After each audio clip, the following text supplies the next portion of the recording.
Mercado. Andrew, thank you for joining us. Andrew represents Gullwing trucks.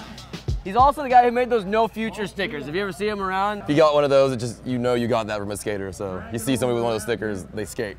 Awesome. Andrew, when did you get into this industry? Hell, I started working for a small distribution company right when I got out of high school. It was pretty much the first job I had getting out of school, and just kind of after that, did a lot of different little things, but always did something in the industry from that point on. Cool. Since you began all those years ago, up to today, what kind of changes and trends have you seen in the industry? Well, I mean, just with the whole just soft wheel thing going on, it's ridiculous. I mean, when I started working at the distribution company, when I got out of high school, it was, there wasn't anything going on. I mean, I raced slalom at the time, and nobody did that, and then watching it grow from that to now, where that same distribution company does more longboards than anything, than at a time when I worked there that it was all street skates and stuff. It's kind of kind of cool to see that, that progress and the transition. Should we expect to see anything out of the Gullwing warehouse geared towards slalom racing?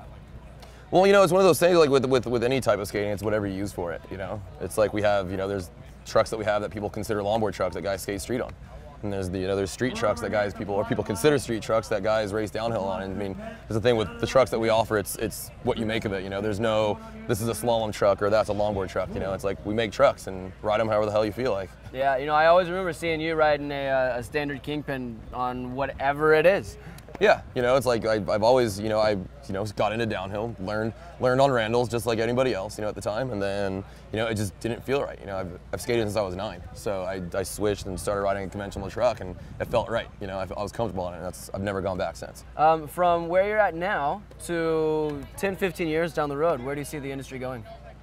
Well, I think it's rad now because with longboarding, it's gotten people who wouldn't typically skate into skateboarding. So it's going to see skateboarding being more accepted, I mean, 20 years ago, it was kind of only skateboarders, skateboarders were for the most part just punk asses and they, were looked down upon. But now, grandpa and, college kids can skate, So it's opened the doors to everybody and it's going to be more accepted and it's going to be more opportunity for us skateboarders. All right, before I get into what you're most excited about, tell me about this. This is a reissue of pretty much the truck that put Gullwing on the map back in the 80s. It's called the Super Pro 3. Originally, it had a plastic base plate, and originally they also did a magnesium version too.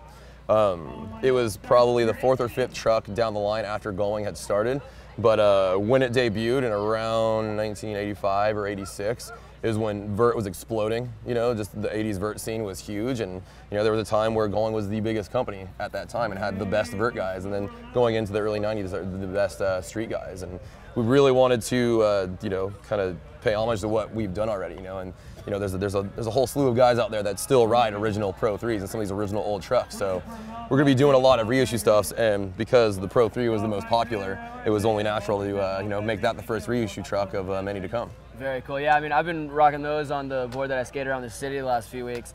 And I keep having old guys coming up to me saying, "Dude, where did you get that?" Yeah, exactly. Well, the cool thing about that truck is, there's a generation of skaters now who are dads and even grandpas too. And there's a time where they see things from when they were growing up and when they learn how to skate, and it brings back happy memories. It's like when guys see the the Powell Peralta logo or the Indy logo. The Gullwing, that truck is the same thing. That truck brought a lot of happiness to a lot of little 12-year-olds in the mid-'80s, and that's why you see guys going, "Oh my God, that's rad," And the cool part about it is when you have youngsters who just buy them because they look cool. They have some old dude come up to him on the street and just be like, "Oh my God, I had those when I was your age," and it kind of bridges the gap in that sense. So absolutely, it's cool. That's really, really cool. You guys are doing that. Tell me, what else at Gullwing are you most excited about right now? What I'm really most excited about is a little of everything. It's like when I started doing Gullwing, it was for the most part you would want to consider longboard trucks. But since I started, we've introduced a type of truck for every type of skating. If you want to go that direction. They have the Street Shadow, which was the Street Shadow was originally the first truck that had a straight hanger that Gullwing put out in the early 90s. So when we wanted to make a new conventional truck, we kind of paid homage to that. We have the Charger, which has just been the workhorse for us on the longboard side. It's hundreds of thousands of kids have gotten longboards and it's their first skateboard, and for the most part those trucks have come on it. And then we have we've gone into a collaboration to do a precision product with Monkey Trucks, and we're calling it the Winged Monkey. We haven't quite done a precision truck yet, but Josh from Monkey is a really good friend of mine, and we decided to do a collaboration with him, and to feed that demand for people who want a precision truck. Great. It's always nice to see the industry working together. Yeah. Andrew, thank you so much for joining us, bro. Absolutely. Thank you. We're now here with Paul LaGrassa from Navigator Trucks. Thank you for joining us. Thanks for having me. Paul, when did you first get into the truck manufacturing industry? I've been manufacturing trucks since early 2000. Since then to where we are today, what kind of changes, evolution have you seen in the industry? Well, we started out with just conventional street trucks, and my induction on longboarding has actually pushed me and driven me to start manufacturing longboard trucks. Where do you see your brand Navigator and the truck industry as a whole moving in the next 10, 15 years? Well, I feel fortunate. I've been taught a lot of hard lessons, so I feel that with those lessons being learned, it's allowed us to start manufacturing trucks in-house, which is a cool thing. We do that, everything from A to Z in-house, and it's allowed us to innovate, do things that we want to do, and listen to what's going on around us, and allow us to actually build a truck that rides well. What are you most excited about that's happening at Navigator right now? I'm just excited to be included in everything that's been going on. Everything's just really, really cool. I love the vibe of everything here at Maryhill, everything that's been going on around us, traveling, getting on the road, meeting new people like yourself. I mean, it's just really cool, you know? Awesome. Well, Paul, thank you so much for joining us. Me again. See you around. We're here with Kevin Reimer from Aera Trucks. Kevin, thank you for joining us. Thanks for having me. Kevin, tell me, when did you first start skateboarding? I first started skateboarding when I was about 13 years old, so that's pretty much 10 years ago now. And when did you first start manufacturing trucks? I first started manufacturing trucks in about 2009, and I had some help from some buddies, and we got it going. And I've been doing it ever since, pretty much on my own, so it's been solid. It's been a lot of fun. As a young guy, what inspired you to make your first product? When I first started skateboarding, there was a bunch of precision trucks that were just coming out, and Jim Z kind of started it all. And I remember seeing the trucks first go together, putting on when Tom was putting them on his Evo. And I totally just loved that experience of seeing like this new truck, and after riding Jim Z's myself was a ton of fun. So I just kind of kept trading through trucks. I was trying to find something right, and eventually I just kind of couldn't find what I wanted, so I decided I had to do it myself. All right, so tell me, since you got into it, up to today, what kind of changes and trends have you seen in the industry? As far as trucks changing today, it's been pretty cool in the last few years. We've been seeing more designs. You know, Chappa did the fire truck, Misho's, and those guys doing the Ronin truck. And a lot of people just been going lighter and stronger and stiffer, and that's kind of the direction I've been going. But it's been great. You know, I think we've really been dialing it in for our personal styles, and trying to make a very applicable truck has been something that a lot of us have been seeking. So, and everybody requires a different product. Nothing's perfect. Exactly. You know, everybody has a certain style, I think, and that can really play into the equipment they want to choose. You know, wheels right down to their trucks. You know, I think the connections are the most important things on your board.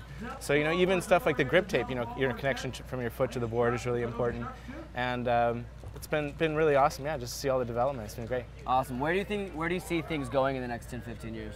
If I were to look 10 to 15 years in the way of trucks, I think we can get more in the direction of cars. You know, we really haven't unlocked the full potential. Our designs are so simple, so stock. We've just been following what skateboarding has done for so long. So I'm really looking forward to when we can develop some really high-tech stuff, and I hope to be at the forefront. You know, it's going to be fun. Cool. You know, I've talked to Jack Smith about independent truck suspensions here and there, and a couple little ideas and one prototype here and there. But you're right. When we see that happen, that'll be revolutionary. Yeah, it's going to be good. I think we have a great future for skateboard design and skateboard trucks, and can't wait to be there. You know, it's going to be good. Tell me, what are you most excited about that's happening at Aera today?